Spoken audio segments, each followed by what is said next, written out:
Bem, olá a todos, todas. Queria começar assim me apresentando. Meu nome é Gabriel Carvalho, sou psicólogo, psicoterapeuta. Atualmente estou no mestrado em psicologia, caminhando para a conclusão, e faço mestrado em psicologia na UFMG. E recebi o convite para poder partilhar com vocês sobre a abordagem a qual eu trabalho, né, que é a Dasein Análise.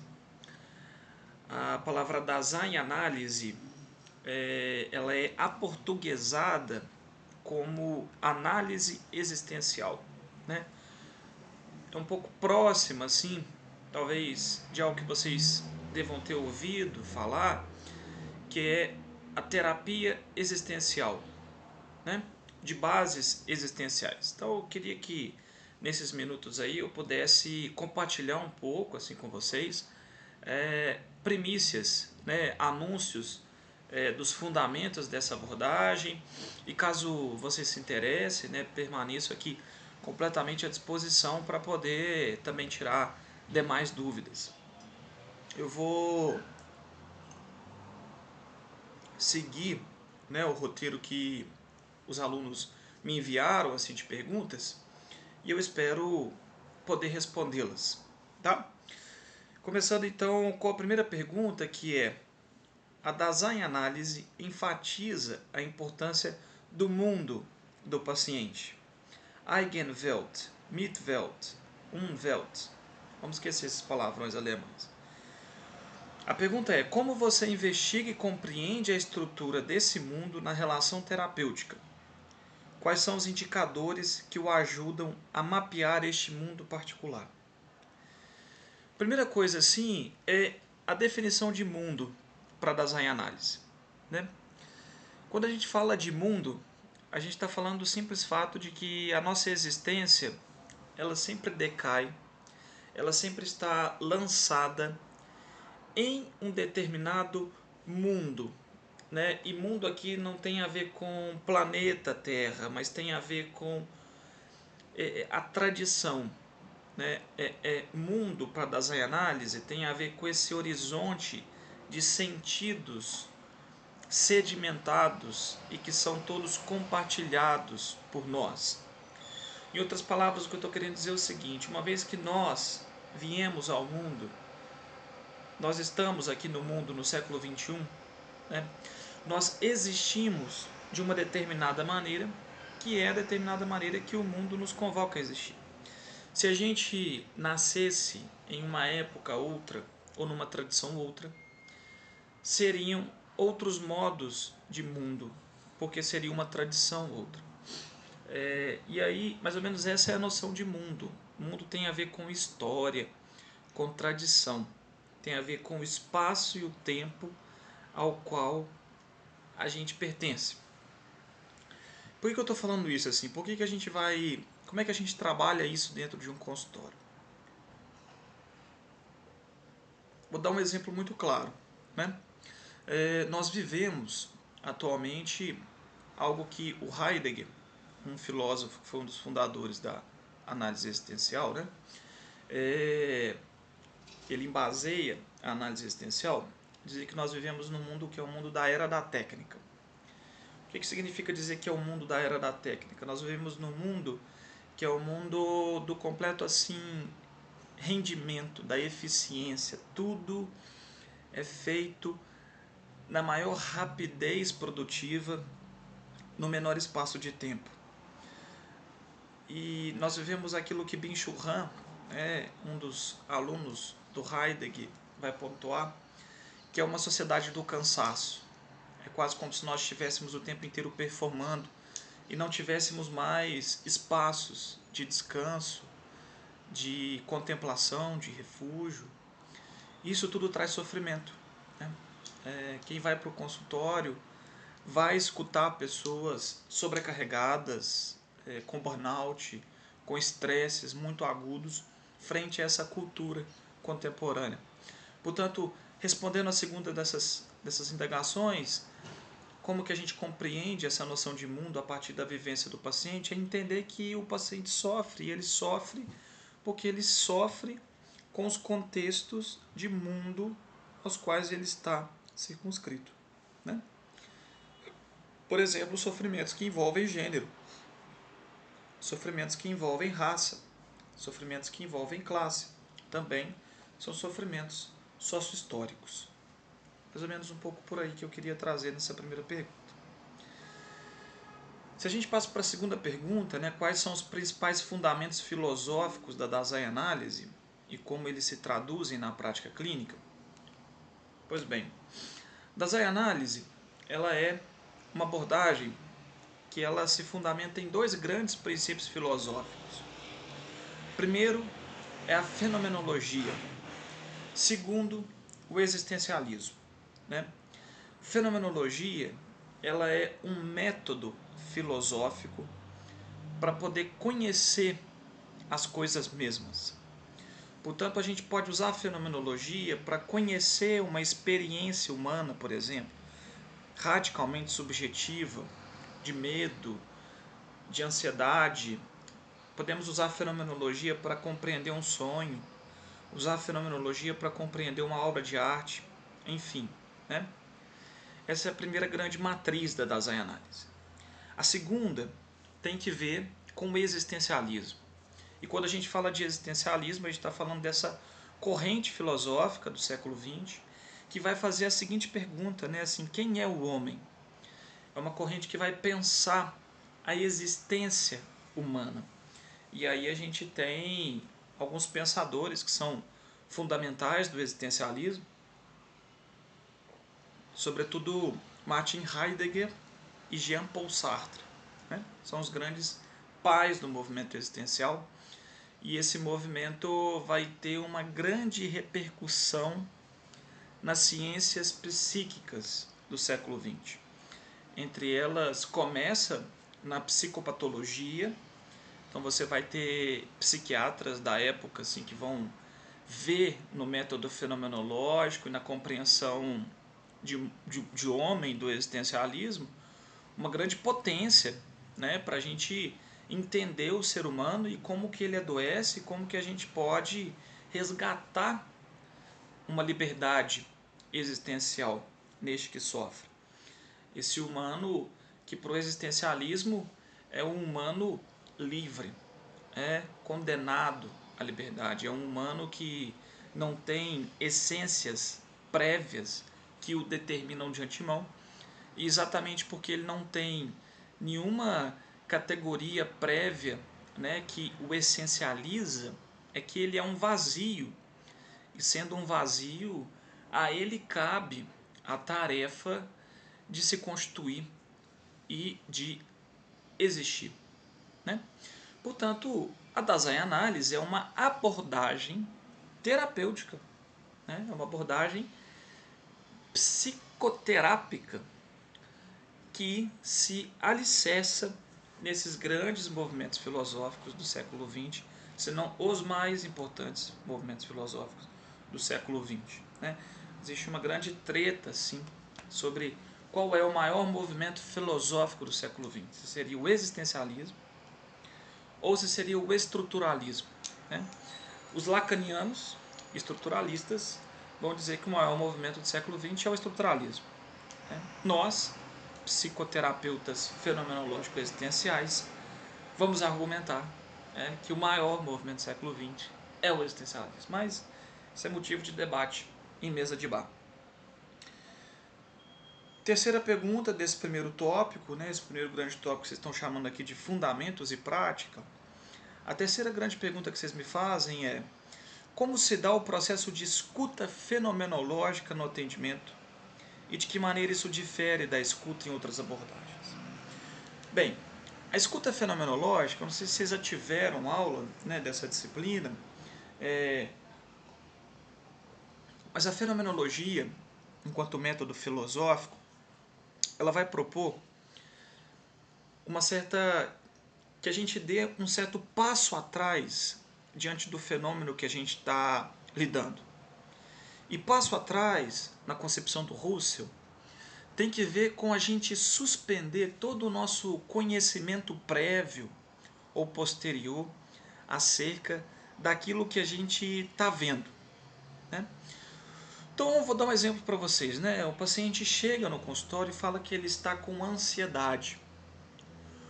Cabe ao clínico fenomenológico, num primeiro momento, ele recusar todas as definições a priori do que seja ansiedade e colocar todas elas entre parênteses para quê?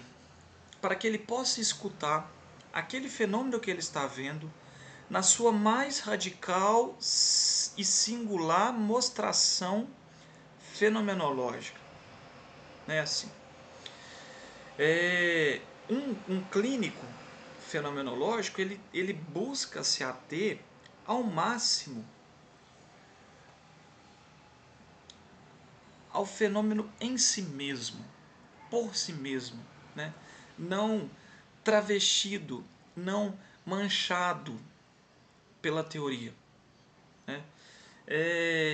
O que difere a escuta fenomenológica de outras abordagens, né? Se você vai, por exemplo, para uma escuta psicanalítica, a escuta psicanalítica ela tem um certo adestramento, né? Quase como se o clínico, se o analista ele ficasse adestrado a ter que escutar ou tentar interpretar edipianamente tudo aquilo que ele escuta. É quase como se a teoria ela desse o tom e o compasso de como deve ser a escuta do clínico, né? Se você vai para uma outra abordagem, é isso, a escuta vai ficar enviesada, né? E o que a fenomenologia vai pretender é assim, ó, deixe de lado todo o seu saber prévio e se abra para o fenômeno tal como ele se apresenta, sem a pretensão de querer dominá-lo, né, ou alterá-lo. A grande sacada da fenomenologia é o deixar ser, né, é possibilitar que as coisas sejam. Tá, mas aí qual que é a potência da clínica fenomenológica? O que faz o psicoterapeuta fenomenológico?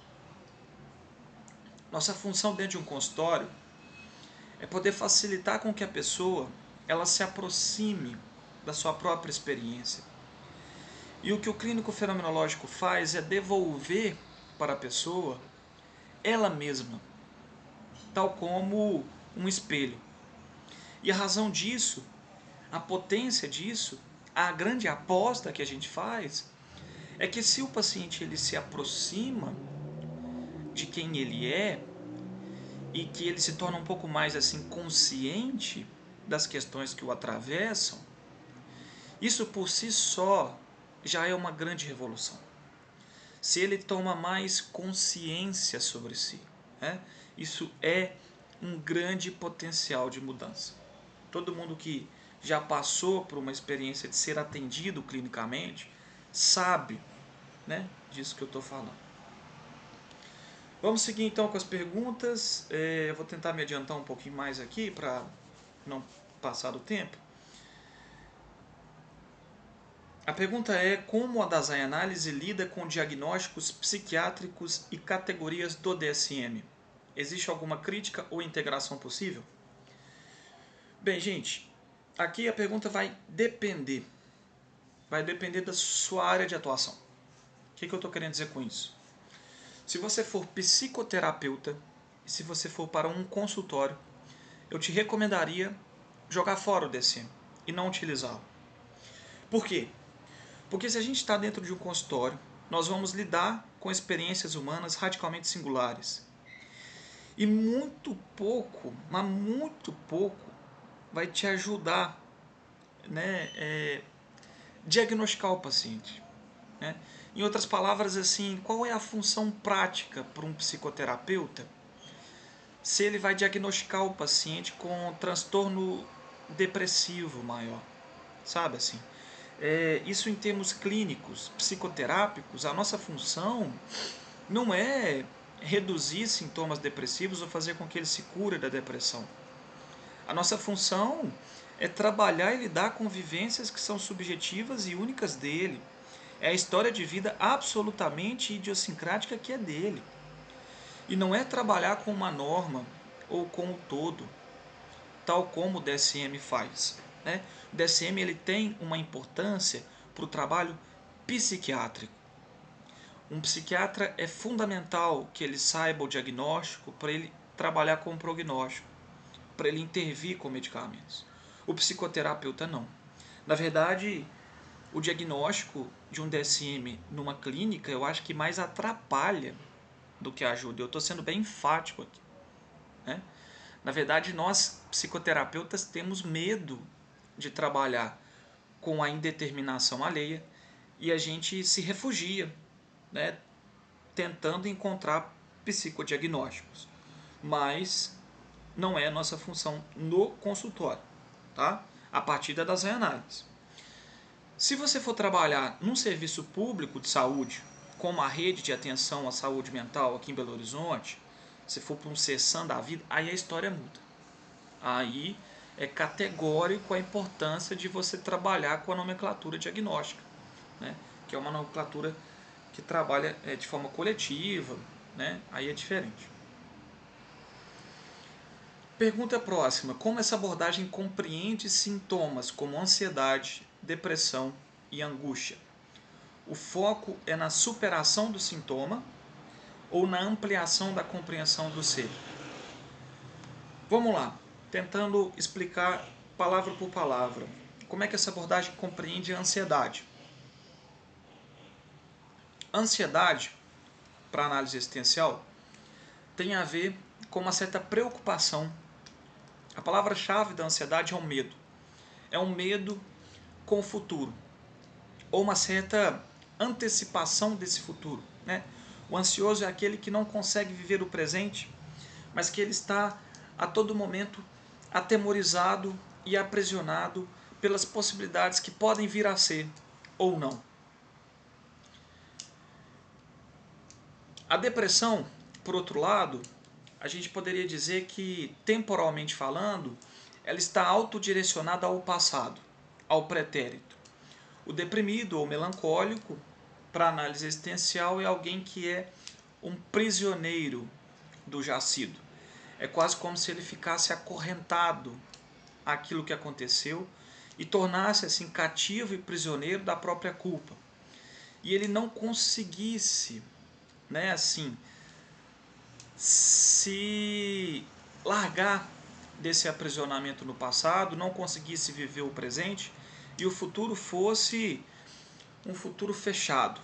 Né? O deprimido ele vivencia uma das piores experiências do humano, que é a desesperança, né? A perda daquela que é a última virtude da caixa de Pandora, a esperança.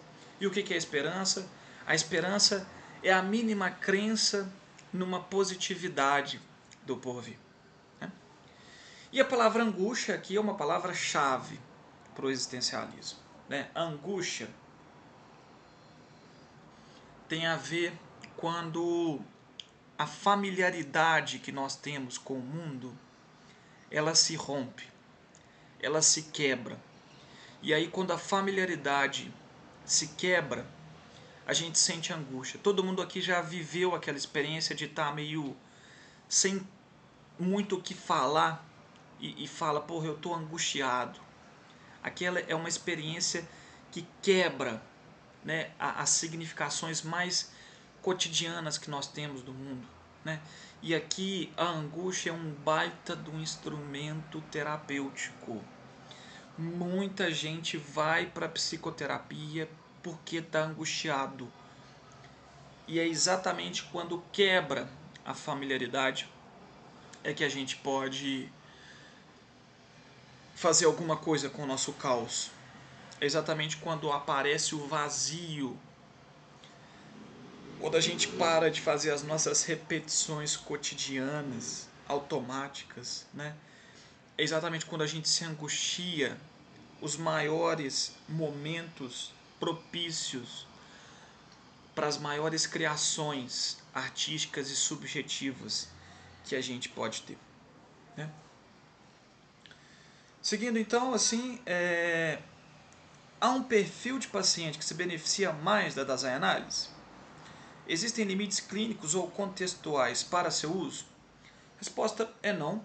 Não existe nenhum perfil que se beneficia mais da desenho-análise. Acho que seria extremamente uma triste discriminação, né? Se eu falasse que a análise existencial beneficiaria mais tais e tais pessoas que não outras. Se você é um ser humano, né? Se você é uma existência, a análise existencial pode te ajudar, né? Põe minha mão no fogo, porque o grande mote, a grande tarefa que nós temos enquanto analistas existenciais é possibilitar que as pessoas elas possam ter vidas mais satisfatórias de serem vividas, né? E vidas mais livres e mais autônomas, né? Mais autênticas. O grande barato do existencialismo é isso. Como é que a gente pode ser nós mesmos, sermos singulares, mesmo que em meio, né, como diria Nietzsche, ao rebanho da multidão. É possível trabalhar com crianças ou adolescentes dentro dessa abordagem? Se sim, como adaptar a linguagem fenomenológica? Super possível, super possível. Eu mesmo atendo crianças e adolescentes. E é muito interessante assim, o cuidado clínico, tanto com crianças quanto adolescentes.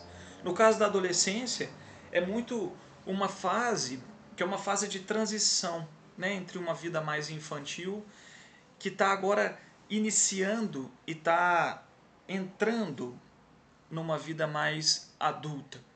E o adolescente ele olha espantado para o mundo adulto, se assusta em ter que fazer determinadas escolhas. A adolescência é um momento existencialista radical, assim, né? Que o adolescente ele começa a perceber que ele tem uma vida própria e que é diferente dos pais e que ele tem que se fazer a partir de agora, ele tem que se conduzir. Então é muito interessante o trabalho tanto com adolescentes quanto com crianças. Próxima pergunta. A design análise permite algum tipo de intervenção mais ativa por parte do terapeuta ou é voltada para uma escuta mais neutra e acolhedora? Acho que essa pergunta vai depender muito do que você entende por ativo, o que você entende por escuta neutra, escuta acolhedora. Na verdade, assim, a escuta neutra ela não existe, né? Esse termo aqui ele não faz sentido. Nós não somos neutros. Os nossos ouvidos eles já são todos amarrados aos tons e compassos que determinadas palavras já causaram em nós. Então, por exemplo, se eu falar que a palavra amor, cada um de vocês vai escutar a palavra amor de um determinado modo. Exatamente porque o coração de vocês sambou, né? Ele tocou de uma determinada forma quando o amor foi apropriado para vocês no dicionário experiencial de vocês. Então, neutralidade não existe. Acolhedora, sim. A escuta da Zaya Analítica é extremamente acolhedora e tem que ser. O paciente, e aqui eu já vou amarrar nessa próxima pergunta. Qual que é o papel da autenticidade do terapeuta na relação com o paciente? É um papel crucial, crucial. Né? Se tem uma dica que eu, enquanto companheiro de profissão de vocês, posso dar para vocês, é que assim, sejam autênticos. Né? Autênticos aqui no sentido de não é que você tem que falar tudo aquilo que vem à sua mente, mas não falseie a sua experiência. Se você falsear a sua experiência, o paciente ele vai perceber. E se você falsear a sua experiência, o paciente vai perceber que você está falseando, e aí é pior, ele vai começar também a querer falsear as experiências dele. Porque você, inicialmente, vai ser um baita de um modelo para ele. Né? Então, é fundamental a autenticidade. Na verdade, a autenticidade é um dos alvos que toda terapia existencial tem. Terapia existencial é para possibilitar, para permitir o máximo possível que as pessoas possam ser quem elas são. A famosa neurose para análise existencial, a neurose é a impossibilidade de nós sermos quem nós verdadeiramente somos. Portanto, o trabalho clínico é um trabalho de cuidado, de atenção, de jardinagem do terreno para que possa ser semeado o humus que facilite o crescimento e o desenvolvimento dos nossos pacientes. É para isso que eu acordo de manhã, é para isso que eu vou no meu consultório, é para isso que eu estou fazendo mestrado, né? Porque eu já faço psicoterapia da Zen Analítica e eu sou uma prova viva, né, de que funciona e que é lindo você ter uma libertação psicoterápica, como diria Medard Boas, um dos fundadores da Dasein Análise, você conseguir se libertar, tomar distância dos aprisionamentos que o mundo e a tradição desde logo nos faz, nos convenciona, né, a ter que agir de determinadas formas. E aí vou encerrar com essas duas últimas perguntas que são fantásticas. Antes disso, deixa eu só mandar uma mensagem para o meu paciente, falar que eu vou atrasar uns 10 minutinhos para a sessão.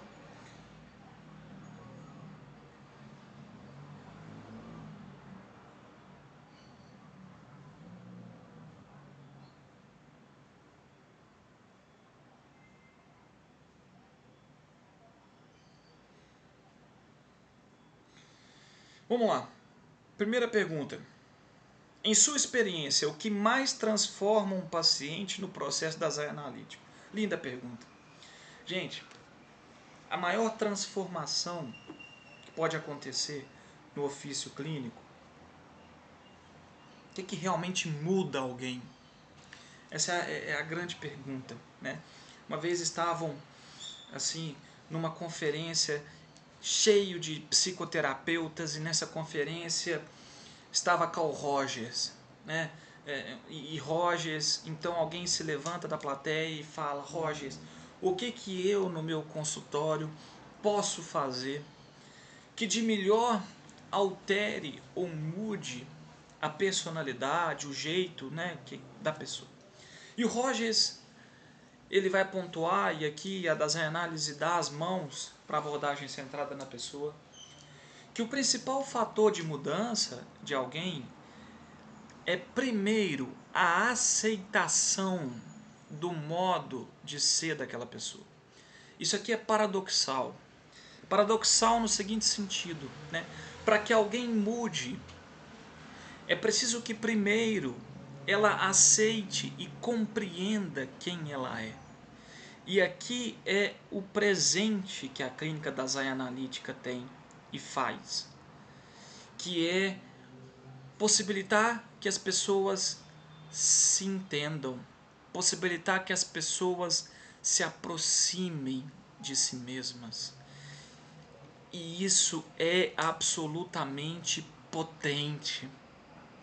Isso é, se alguém entra numa sessão de psicoterapia e este alguém sai de lá, né, um pouco mais consciente do que está te acontecendo, isso dá liberdade existencial.